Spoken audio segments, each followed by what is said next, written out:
Zoom. Zoom. Hello and welcome back to Can You Guess Who's Back? Back again?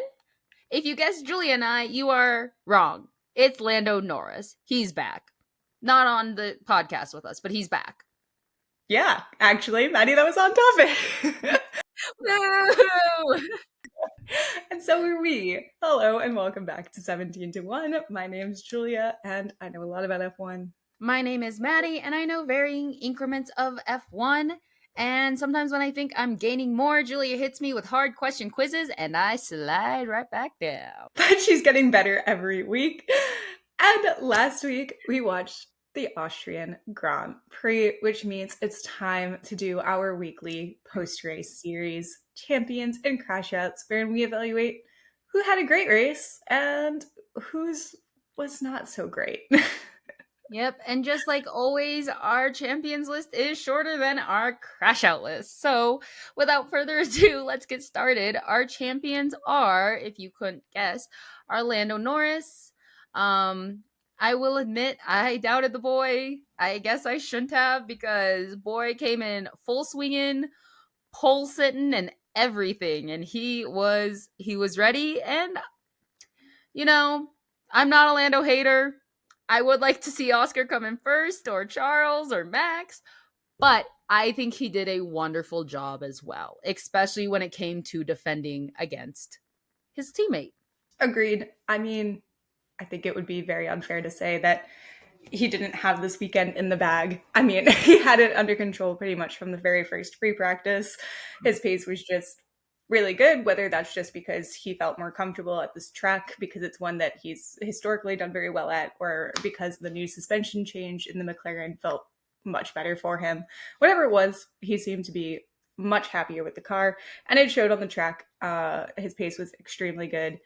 Got pole position by, I think, the highest margin so far this year, although I will caveat and say part of that is because other people weren't able to finish their final laps, but he did an amazing job in qualifying during the race, held off Oscar, like you said, great defending. Actually, like pretty much no notes. Like it was just kind of a flawless weekend for the kids. So congratulations. Good.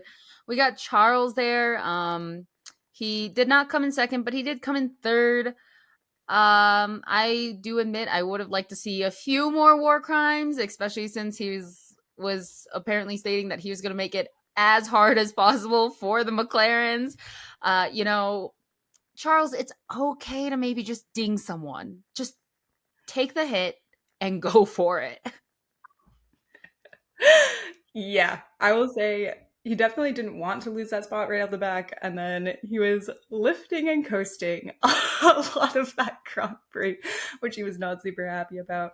But I mean, he's still a champion in my book because I didn't even expect the Ferraris to be as high up as they were, to have as good pace. I thought they would be back down with the Mercedes and the Red Bulls, and they weren't. They actually did a great job. She says, though, as if she didn't predict a Charles P2. I always believe in my boy, okay?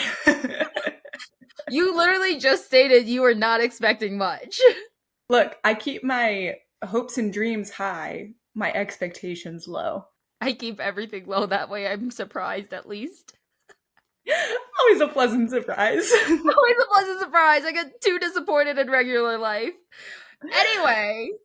Another pleasant surprise of the weekend was Gabriel Bortoleto. First points in Formula One.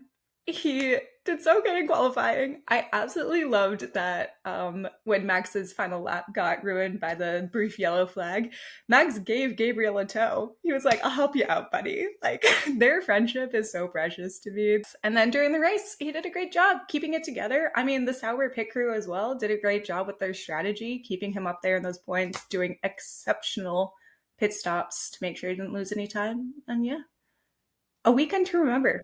Happy. We're so proud of him. I especially love the video of Fernando Alonso congratulating his little rookie too. And speaking of another champion, we have Liam Lawson. He had an amazing qualifying and, it didn't go too bad for the race. I feel like he's really made a turning point in the Racing Bulls car. Because, like, when he was first put back into it, he didn't do great. Yeah, he was still struggling, which had like surprised me when he got back into it. And part of me was wondering why it felt like he was struggling. But then I also did kind of remind myself of like he wasn't there for their testing. So any maybe advice he would have given, or if they had changed things, he wasn't aware of it. So he was adjusting back to kind of a new car. Yeah. And now it seems like he's way better adjusted now. We've been seeing a bit more consistency out of him.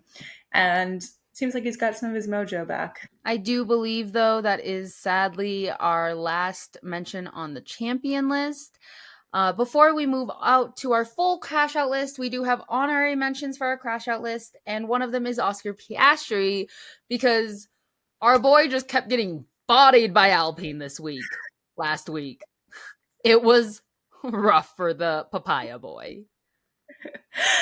It's like on paper, Oscar had a good weekend. He was never quite able to meet Lando's pace, but he got P2, qualified P3, solid weekend. But in qualifying, he had the yellow flags from Pierre messing him up.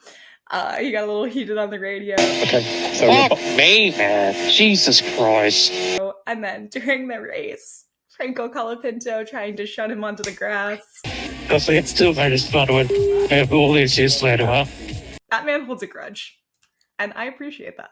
I would too. We love a guy with a grudge. And another honorable crash out is Lewis Hamilton. Again, on paper, he did not have a bad race, but boy did not. I guess I can't call him boy. Man did not want to box. But Ricky was like, box now, mother effer. And it's like, I know that we only get like a small snapshot into their communications during the race, and certain things are delayed. So, we never know quite when things are said, but it is actually objectively hilarious hearing Lewis being like, I don't want to go in. And the camera feed is like showing him going into the box. Like, obviously, there was a delay there, but the timing of that, hilarious. That was funny because he's like, I don't want to box. And I'm like watching him go. He's like, yet again, Lewis Hamilton became an island on his own. Their optimal strategy, they're like, we have P3 and we have P4. My precious, we need to keep. And so they did what they needed to do. I mean, outside looking in, I'm not a Ferrari engineer. I don't do the race thing. So what do we know? We're just the people that are watching from the couch. We're just two girls. Which brings us to another crash out of the weekend. our first crash out of the weekend. Which was our other favorite father and son duo when we talk about rookies. If Max has adopted Gabby, he's also adopted Kimmy. And unfortunately, Kimmy was the kid that hit him this weekend. The videos of you see kids throwing balls at their father's balls, that was Kimmy. And he was so remorseful about it too.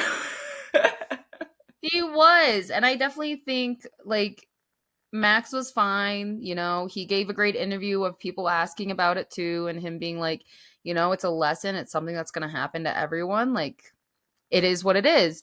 And Kimmy has taken the consequences on the nose, and he's like, we'll deal with it, which kind of is a little interesting that, he gets points on his super license, and so do other people. But I love Lando Norris. I do. But Lando didn't get anything. And I will be bringing that up until the very end of this year, until somebody else fails to get points on their super license for an incident. Remember, kids, favoritism is a thing. Speaking of which, another incident that occurred, two more people on our crash out list were Yuki Tsunoda and Franco Colapinto. Yuki Tsunoda hitting Franco. Both of them were able to continue and eventually finish the race, but Yuki did pick up a 10-second time penalty and 2 points on his super license, even though neither of them had damage for that incident. As he should have. That was a fair and just penalty. It was precedented. But it was a struggle of a race for Yuki. He qualified really poorly. He did not have the pace throughout the race. And then you could tell he got frustrated. He made some poor moves. He made some mistakes. And it was not how he wanted to have his first Red Bull home race as a Red Bull driver. My heart genuinely broke for Yuki seeing him in the interview. Like, I know sometimes I'm like, we shouldn't baby the drivers, but I was like, no, my squishy. Like, he looked so sad. And it's just, I feel like when he had first taken up the Red Bull seat, he wasn't doing too bad. He was kind of on par, middle of the pack. And lately, his last few races have been pretty rough. And so that's hard to see, especially since everyone has like the second Red Bull seat is cursed. I'm like, you touch a hair on Yuki's head, I will go full postal. I think that, yeah, like you said, he started off not that bad. His pace wasn't too far off of Max. Obviously, Max was always going to be better, but his pace wasn't that far off. And he finished in the points a couple of times. But I think that these last couple of weeks just been kind of like a shot to his confidence. And then with all these like contract negotiations and stuff coming up, he doesn't have a seat for next year. He's probably getting a little bit desperate, feeling a little bit pressured to prove himself. Yeah. And I hope that he figures that out because I need him to lock in. Not because we just love him, but he's also on your fantasy team. Moving on to our next crash out before I start crashing out and crying. I've teared up on this before, but I have not cried yet. And hopefully never. We also have, unfortunately, the Williams. Julia, how's your husband doing? Because I feel like in the words of Total Wolf, suffering. Suffering.